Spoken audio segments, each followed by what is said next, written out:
ఈయన ప్రభుత్వానికి రాగానే ఈయన స్ట్రాటజీయే పూర్తిగా రాంగ్ స్ట్రాటజీతో పోయినాడు.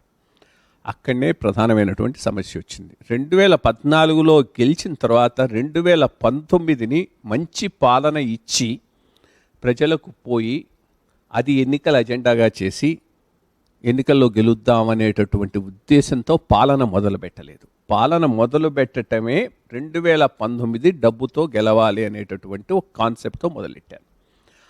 ఆ కాన్సెప్ట్తో మొదలెట్టారు కాబట్టే ప్రతి దాంట్లో ఎట్లా ఫైనాన్షియల్గా బెనిఫిట్ పొందాలి, మళ్ళా ఎన్నికలకు ప్రిపేర్ కావాలి అనేటటువంటి ఆ అజెండా ప్రస్ఫుటంగా కనిపిస్తుంది.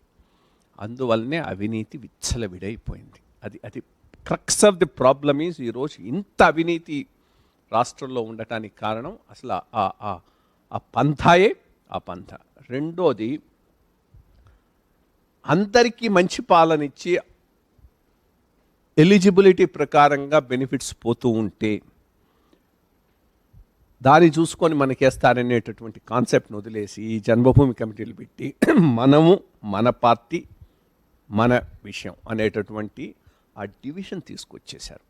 సో అదొకటి పెద్ద మేజర్ ఇష్యూ అయిపోయింది. బికాస్ ప్రతి గ్రామంలో కూడా ఒకటి ఈయన ఐ థింక్ కాస్త కొన్ని విషయాల్లో ఆలోచన దృక్పథం చాలా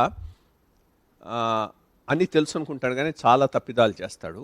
దీనికంత కాన్సెప్ట్ ఏంటి? CPM concept of west Bengal. అంత పార్టీ కమిట్మెంటు క్యాడరు ఉన్నదే ఈరోజు ఎట్లా ఉందో చూడండి. విఫలమై పూర్తిగా గుడ్ ఫర్ నథింగ్ అయిపోయింది. నీకు అసలు క్యాడరు లేదు, క్యాడర్లో కమిట్మెంటు లేదు, ఐడియాలజీ లేదు. ఈ క్యాడర్ను పెట్టుకొని నువ్వు జన్మభూమి కమిటీల ద్వారా సెలక్షన్లు పెట్టుకుంటే bound to fail, and that's what has happened. So ఇది ఒక పెద్ద major ఫ్లా in the last 5 years of administration.